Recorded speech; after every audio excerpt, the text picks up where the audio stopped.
સત્તાધારમાં 4-5 પ્રકારના આક્ષેપો અત્યારે ચર્ચામાં છે. વિજય બાપુ અત્યારે મહંત તરીકે છે, એની ચાલ ચલગત સારી નથી, એનો હિસાબ કિતાબ ક્લિયર નથી, એને સાધુતાને છાજે એવાના લક્ષણ નથી. ત્યાં એક ગીતાબેન વ્યાસ કરીને એક બેન જે છે એ ત્યાં અડ્ડો જમાવીને બેઠા છે. પોસ્ટ હું છે એ રાજા રામ જાણે, એની આવશ્યકતા હું છે રાજા રામ જાણે, એ કોણ છે એ રાજા રામ જાણે, શું કામ છે એ રાજા રામ જાણે, શું કામ નહીં હોય એ રાજા રામ જાણે. લેડી ડોન ની જેમ ત્યાં ફર્યા કરે છે અને આખા સત્તાધારને માથે લઈને ફરે છે. 1 રૂપિયાનો હિસાબ પણ એના કીધા વગર થતો નથી. નમસ્કાર, વાઇબ્સ ઓફ ઇન્ડિયા સાથે હું સમીર. આજના દિવસના બે મહત્વના મુદ્દા ઉપર વાતચીત કરવી છે. જે બંને મુદ્દા છે સૌરાષ્ટ્ર વિસ્તારના છે અને એટલા માટે જ વરિષ્ઠ પત્રકાર જગદીશભાઈ મહેતા સાથે વાત કરવી છે. સાહેબ, સ્વાગત છે આપનું વાઇબ્સ ઓફ ઇન્ડિયા. જી નમસ્કાર. આપા ગીગાનો ઓટલો જેને કહેવામાં આવે છે, અમરેલી વિસ્તાર, વિસાવદર વિસ્તારની બાજુમાં જે બહુ પ્રસિદ્ધ ધામ પણ છે, એ ગાદીનો વિવાદ સામે આવ્યો છે. સર, બહારથી તો બધા જ સમાચાર છે એ બધા ચાલી ગયા, પણ સાહેબ અંદરના સમાચાર શું છે? કારણ કે તમારી પાસે અંદરની વાતો હોય છે. અંદર એવું છે, તમને બહારથી જે સમાચાર મળે છે, આપણે કે ડુંગર દૂરથી રળિયામણા, અંદર જાવ તો એટલા જ બિહામણા. અત્યારે એવું જ થઈ રહ્યું છે ને ત્યાં એવું જ સત્તાધારમાં એવું ચાલી રહ્યું છે. સત્તાધારમાં 4-5 પ્રકારના આક્ષેપો અત્યારે ચર્ચામાં છે. આક્ષેપ નંબર 1 કે જે બાપુ છે વિજય બાપુ અત્યારે મહંત તરીકે છે, એની ચાલ ચલગત સારી નથી, એનો હિસાબ કિતાબ ક્લિયર નથી, એને સાધુતાને છાજે એવાના લક્ષણ નથી. આ પેલા 2-3-4 આક્ષેપો છે. બીજા આક્ષેપો છે, ત્યાં એક ગીતાબેન વ્યાસ કરીને એક બેન જે છે એ ત્યાં અડ્ડો જમાવીને બેઠા છે.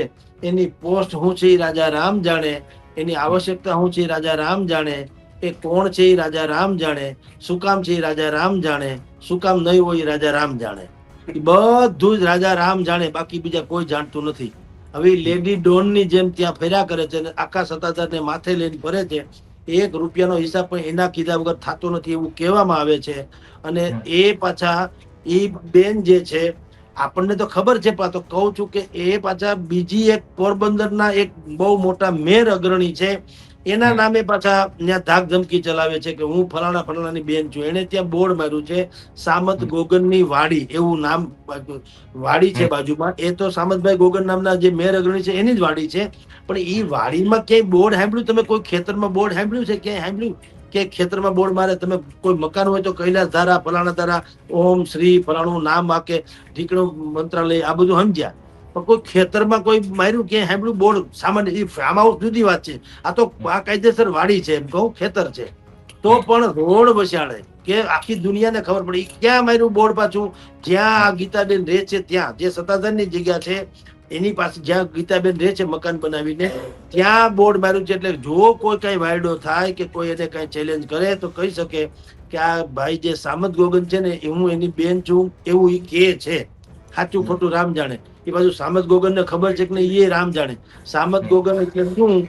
સામત ગોગન એટલે સરવણ મુંજા, ભૂરા મુંજા, કાંધલ જાડેજા, એ બધા જે નામ છે એની હરોળમાં આવે એવી વ્યક્તિ છે. એની પાસે અબજો રૂપિયા છે, એની દાન ધર્મ કરતા ફરે, સમૂહ લગ્ન કરે, એ બધું સમજ્યા, પણ એની છાપ આવી છે ટૂંકમાં. હવે એના નામે જો એ ત્યાં બોર્ડ મારીને બે પછી કોની મજાલ છે કે બેન વિશે કોઈ કઈ પૂછતાછ કરી લે? તમે જ્યાં બેઠા છો અત્યારે, તમારું સ્કૂટર જ્યાં પાર્ક કર્યું હશે નીચે, કે ગાડી જ્યાં પાર્ક કરી હોય ત્યાં કાલ કોઈ બોર્ડ મારી જાય કે આ લોરેન્સ બિશ્નોઈની આ જગ્યા છે, તમારી આપણી મજાલ છે પછી ત્યાં પાર્ક કરીએ? લોરેન્સ બિશ્નોઈ શું છે તો આપણને ખબર છે? આવી વાત ત્યાં છે. એટલે આક્ષેપ નંબર 2 ઈ છે કે આ ગીતાબેન કોણ છે અને શું કામ છે. આક્ષેપ નંબર 3 કે જીવરાજ બાપુ જે ગાદીના છેલ્લા ઓલિયા કહી શકાય, બાળ સહજ મૂર્તિ હતા, એ દેવલોક પામ્યા. તો એ દેવલોક પણ પામ્યા એ ઘટના પણ સંદિગ્ધ છે. કારણ કે જે વિધિ વિધાન, ધારો કે એનું દેશ નેચરલ હોય, કુદરતી મૃત્યુ હોય, તો એને સંતોના નીતિ નિયમો પ્રમાણે સમાધિ આપવાની થતી હોય છે.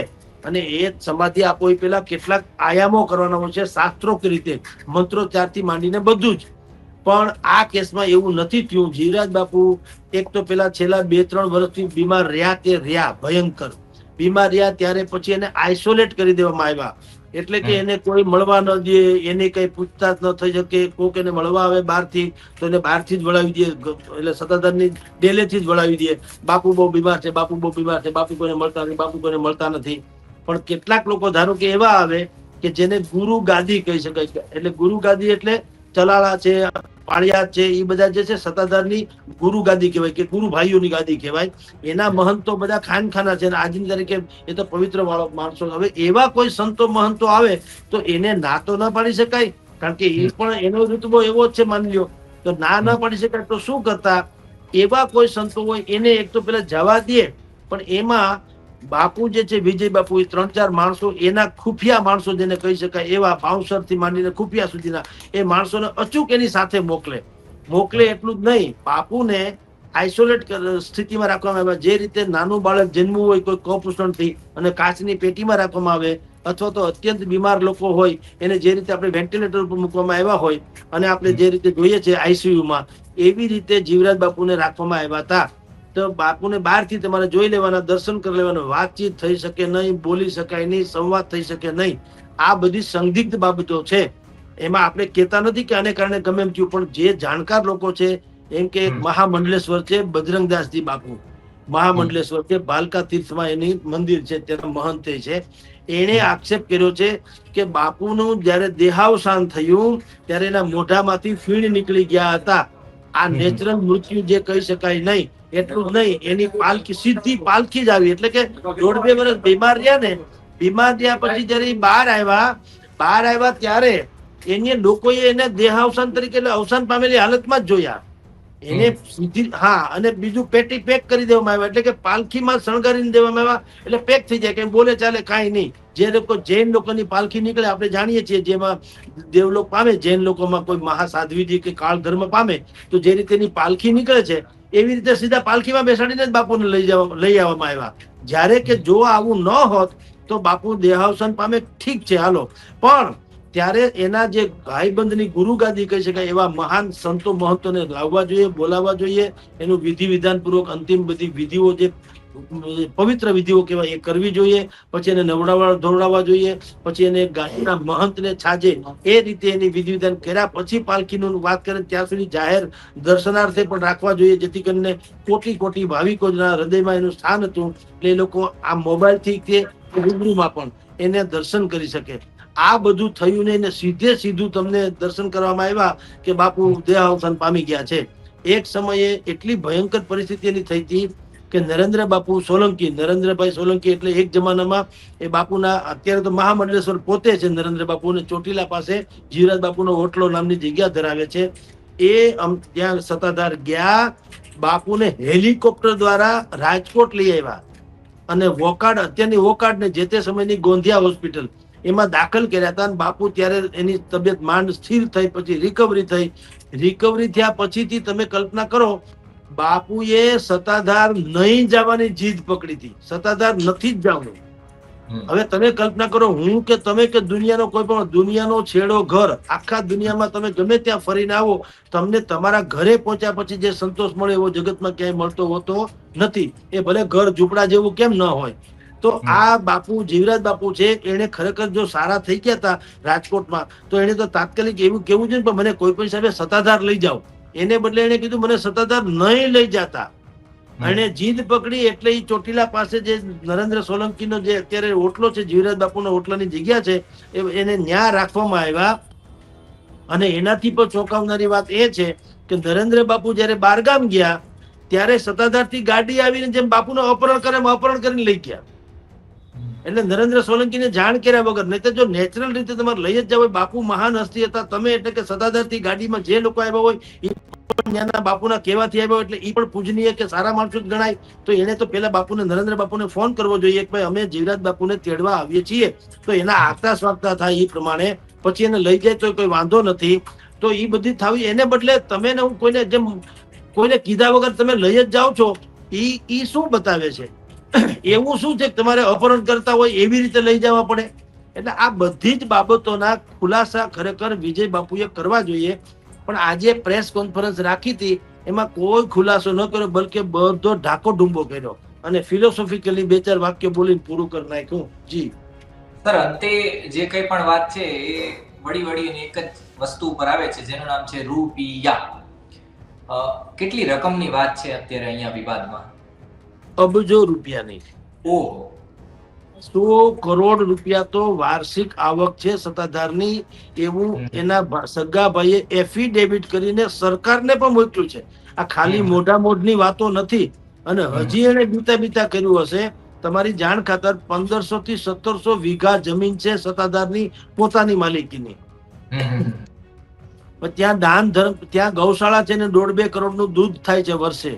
ત્યાં દાન દક્ષિણા કરનારા એટલા બધા લોકો છે કે અનાજ તમારે બીજી જગ્યામાં અનાજ મોકલવું પડે, હજારો ગુણીમાં ખટારામાં ભરીને. એટલું તો દાન ધર્મ આવે છે. તો આ બધી જ આવક તમે જુઓ, અબજો રૂપિયાનું થાય છે. એનું આવક જાવક બાકીની મિલકત કે સંપત્તિ તમે જુઓ તો એનો કોઈ પાર નથી. અને એટલે જ તમને કહું છું કે ત્યાં હવે જે છે એ આ કળિયુગનો કાટ લાગ્યો છે. આ બધા અત્યારે જે છે અય્યાસી ભરું જીવન જીવતા હોય એવું થઈ ગયું છે. એક સન્માન જાતું, તમે આગળ તમારી જાણ ખાતર અત્યારે આપણે સ્ક્રીન, અત્યારે બંને આપણા ચહેરો છે, પણ અત્યારે તમારી સ્ક્રીન ઉપર જો શામજી ભગતનો ફોટો મૂકો તો જે આપણને સાંભળનારા હશે ને એ પણ શામજી ભગતનો ફોટો જોઈને તો વંદન કરી જ લેશે. કારણ કે એનું ચરિત્ર એવું હતું. જીવરાજ બાપુનો ફોટો મૂકો, વંદન કરી જ લેશે. દાન ગિગેવનો ફોટો મૂકો, વંદન કરી જ લેશે. જેમ આપણે જલારામ બાપાનો ફોટો મૂકીને વંદન થઈ જાય છે તેમ તમે અત્યારે વિજય બાપુનો મૂકો, વંદન નહીં કરે. લોકો કહે છે કે જો આની સામે જે આક્ષેપ છે ને બાપુ આ તમે આટલો ફેર છે. કારણ કે સત્તાધારના પછી સત્તાધાર 1, સત્તાધાર 2, સત્તાધાર 3 એવું ઘણું થઈ ગયું છે. એક આમાં એવું છે, લક્ષ્મણ બાપુ છે એને વળી ક્યાંક જુદી જગ્યાએ સત્તાધાર બનાવ્યું છે. ગોવિંદ બાપુએ સત્તાધારની બાજુમાં સત્તાધાર બનાવ્યું છે. બીજા એક બાપુએ પોતે, આમાં સત્તાધારના 3-4 ભાગ પડી ગયા. આ NCP 1, NCP 2, અજીત પવારની, શરદ પવારની એના જેવું છે. આમાં ઘણા બધા લોચા લબક્યા છે. હા, શરૂઆતમાં જ્યારે વાત કરી ત્યારે એવું કહ્યું કે અમરેલી વાળું. અમરેલી એટલે શરૂઆતમાં એવું કેવું પડ્યું કે અમરેલી વાળું એમ. હા, એમ અમરેલી નહીં પણ જુનાગઢના વિસાવદર પંથકનું.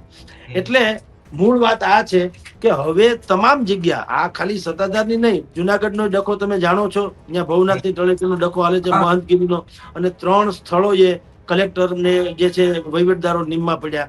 અહીંયા કદાચિત એવું થાય, જે થાય તે. પણ હવે આના ઉપરથી એક ધડો શું લેવો જોઈએ?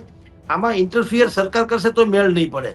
આમાં હવે શંકરાચાર્ય જીવો છે, એકમાત્ર ઉકેલ છે શંકરાચાર્ય જીવો. શંકરાચાર્ય આપણા દેશના સર્વમાન્ય ગણી શકાય એવા આદરપાત્ર આપણા સનાતન ધર્મના રક્ષકો છે. અને 4 શંકરાચાર્યો આખા ભારત દેશમાં જે નિર્મિત છે અત્યારે, પૂર્વ, પશ્ચિમ, ઉત્તર, દક્ષિણ, એ 4 શંકરાચાર્ય જીવો છે. એને ભેગા થઈ અને એને સરકારે પણ વિનંતી કરવી જોઈએ, બીજા બધા સંતોએ વિનંતી કરવી, અને એક સાંસ્કૃતિક ને સનાતની આચાર સંહિતા ઘડવાની જરૂર છે કે ભાઈ ભગવા પહેરી લે એને સાધુ માનવાનો નહીં, એનામાં ચરિત્ર હોવું જોઈએ તો એનો મેળ પડે. દૂધ જે સફેદ હોય બધું દૂધ નથી હોતું, અને પીળું હોય કે સોનું નથી હોતું. એવી રીતે ભગવાધારી હોય બધા કોઈ સાધુ હોય એવું માનવાને કોઈ કારણ નથી. એની પાત્રતા કેળવવી જોઈએ, એની પાત્રતાની ચકાસણી થવી જોઈએ. અમુક પ્રકારના સંયમ નિયમ જાળવી શકે છે કે કેમ, એની જેમ આપણે CCTVમાં વોચ રાખીએ છીએ એમ વોચ રાખવી જોઈએ. એનામાં અમુક પ્રકારના પ્રકાંડ, શાસ્ત્રોમાં પ્રકાંડ છે કે કેમ, 4 વેદ 18 પુરાણ, તો એમાં એનું કઈ નોલેજ છે કે કેમ, અને એ પૂજા પાઠ વગેરે કરે છે કે કેમ, નિર્લેપ ભાવે જીવી શકે છે કે કેમ, નિસ્પૃહી રહી શકે છે કે કેમ, એને કોઈની સાથે લગાવ ન હોય, એ બિલકુલ નિર્ક્ષીર અલગ થઈને રહી શકવો જોઈએ, જળ કમળવત જીવન હોવું જોઈએ, એના મન વચન કર્મથી વિકાર ન હોવો જોઈએ. આવા તો અનેકો આયામો છે. એમાંથી પારંગત થઈને બહાર નીકળ્યા હોય એને આવી બધી ગાદીઓ સોંપવામાં આવવી જોઈએ. આ તો પેઢી દર પેઢી આવી જાય છે જે લંગુરિયાની જેમ, અને પછી સત્યાનાશ કરી નાખે છે. કરોડો લોકો એની આસ્થા છે એને ધક્કા પહોંચે એવા બધા વિવાદોમાં બધું ફસાઈ જાય છે. અને સામસામા થૂકી એવી કરે છે કે સંસારી લોકો પણ આમાં ઝાંખવાણા પડી જાય. એવી રીતે આ લોકો આક્ષેપબાજી કરે છે. આજે પણ તમારી જાણ ખાતર જે વિજય બાપુએ પ્રેસ પત્રકારો સંબંધ બોલ્યા, એમાં તમે જુઓ બે વાક્ય એનાથી ધાર્મિક બોલાઈ ગયા, પછી પાછી અસલિયત ઉપર આવી ગયા કે જે લોકોની પાસે કઈ અમારી સામે જે આક્ષેપ કરે છે, પણ પછીના શબ્દો જુઓ. પછી શબ્દો શું હતા? દારૂ પીને લુગડા કાઢીને અહીંયા આવે તો એને અમારા માણસો ન અમારે શું કરે? હવે આ સાધુની ભાષા જ નથી સાહેબ. સાધુની ભાષા સાની શીતળ ભાષા હોવી જોઈએ. સાધુની એ આવી ભાષા હોઈ શકે નહીં. અને એને જે કઈ હોય આવું, આવી કોઈ ઘટના બને એના ઉપર આક્ષેપ થાય તો સાધુ ચરિત વ્યક્તિત્વ શું કરે? સાધુ ચરિત વ્યક્તિત્વ છે એ દુનિયાભરની પીડા જે છે પોતે ભોગવી લે અને એવા કોઈક નિર્ણય કરે કે દુનિયા હચમચી જાય. તમારી જાણ ખાતર મહાવીર ભગવાન જે છે તપ કરતા હતા ને બળદ નો ચારનારો ને આવ્યો માલધારી ને બળદ ખોવાઈ ગયા એટલે એને એમ કે આણે મારું ધ્યાન ન રાખ્યું, એને સુળા ભોગવી દીધા. તો આપણે વાર્તા સાંભળી છે, પાઠે આવતો હતો તો મહાવીર સ્વામી ગરમ થયા નતા અને અશોક જેમ જો ક્રોસમાં જડી દીધા, ખીલ્લા મારી દીધા. તો પણ એને શું કીધું કે હે પ્રભુ આને માફ કરજો, કારણ કે આ શું કરે છે એને ખબર નથી. આને કહેવાય સાધુ ચરિત્ર માણસો, કે તમે એની પર ગમે તેટલો સિતમ ગુજારો, એ પોતાનો ક્યારેય સ્વભાવ છોડે નહીં. એક સાધુ હતા, એ નદીમાંથી વીછીને બહાર કાઢતા હતા. વીછી ડૂબે એટલે બહાર કાઢે એટલો વીછી એને ડંખ મારે, વળી પાછો હાથ મુકાઈ જાય, વીછી પાછો પાણીમાં પડે, વળી પાછા સાધુ એને કાઢે બહાર તો ઓલો ડંખ મારે. વળી તમારા મારા જેવા કોઈક માણસે જોયું કે બાપુ આવું શું કામ કરો છો, તમને ઘડીએ ઘડીએ ડંખ મારે છે તો એને જવા દો ને પાણીમાં, તમે શું કામ મહેનત કરો? સાધુએ કીધું કે જો વીછી એનો સ્વભાવ છોડે નહીં તો મારો સ્વભાવ તારવાનો છે, હું મારો સ્વભાવ કઈ રીતે છોડી શકું? આને કહેવાય સાધુ, ભાઈ સાહેબ. એને બદલે અત્યારે વિજય ભગત હોય કે મહેશગીરી બાપુ હોય જુનાગઢના, એ હામાં લપકારા કરે છે, હાપને ઘેર પરોણો હાપ, હામાં લપકારા, એવી રીતે વાત કરવા માંડે તો લોકોને પણ હવે જોણું થઈ ગયું. હવે લોકોની શ્રદ્ધા હચમચી ગઈ કે આ એ સાધુ છે જે ગાદીને આપણે સપનામાં જોઈએ તો આપણી જાતને ભાગ્યશાળી માનીએ છીએ. આ એ ગાદી છે જેની ટેલિયા તરીકે આપણે બાધા આપી રાખીએ છીએ અને આપણે એમ લાગે છે કે હાથ ભાવનો આપણો સંતાપ દૂર થઈ જાય છે. આ એ જ ગાદી છે જેણે કરોડો લોકોના દિન દુખિયાના દુઃખ જે છે પોતે ઓરી લીધા અને બીજાને સુખ સંપન્ન કરી દીધું. આ એ જ ગાદી છે કે જેણે કોકના જીવડા પડ્યા હોય તો પોતાની જીભથી ચાટીને એના જીવડા દૂર કરી દીધા. એ ઓલિયા થઈ ગયા છે અહીંયા આપા ગીગાથી માંડીને દાન ગીગેર સુધીના. એ ગાદીના આ બધા વારસો આવા અહીંયા આ હદે પહોંચ્યા છે. એટલે સોનાને કાટ ન લાગે, પણ આ બધા સોનું નથી, આ ધાતુ છે લોખંડી, અને લોખંડને કાટ લાગી ગયો છે ને હવે બધું તૂટવા આવ્યું છે. એટલે શંકરાચાર્યજીને વિનંતી છે કે એ લોકોએ આમાંથી કરવું જોઈએ, કારણ કે આ બે ત્રણ ગાદીના બહાર આવ્યા છે, બીજા બહાર નથી આવ્યા, એટલે બહુ પવિત્ર છે, માનવાને કોઈ કારણ નથી. આપણી જાણ ખાતર બધા જેટલા પણ આવા તથાકથિત મઠો આશ્રમો આ બધું જે છે એને એવી અંધશ્રદ્ધા છે કે ભાવિકો જે છે આપણને ભક્ત માને છે અને એના ઉપર એ લોકો નિર્ભર કરે છે, ટેસડા કરે છે. એનામાં કઈ સંસારી સુખ માણવામાં કોઈ ખામી નથી રાખી, બલકે આપણે કલ્પના ન કરીએ એવા વૈભવી જીવન જીવે છે. તો હવે શંકરાચાર્યજી આનો મારી દ્રષ્ટિએ તો ઉકેલ છે કે ભેગા થઈને એક સનાતની જે છે આખું એક બંધારણ ઘડે, જેને આચાર સંહિતા કહેવામાં આવે, અને તો આપણો ધર્મે ટકશે, તો ભાવિકોની શ્રદ્ધા ટકશે, અને તો બાકી બધું શાંતિ જળવાઈ રહેશે. અન્યથા નહીં કલ્પા હોય એવા વિવાદોમાં આપણે સાક્ષી બનવું પડશે. જી સમીરભાઈ, thank you so much sir, આટલો સમય કાઢી આપના જીવનમાંથી અને આપે આટલી વિગતવાર વાત કરી. સર ખૂબ ખૂબ આભાર.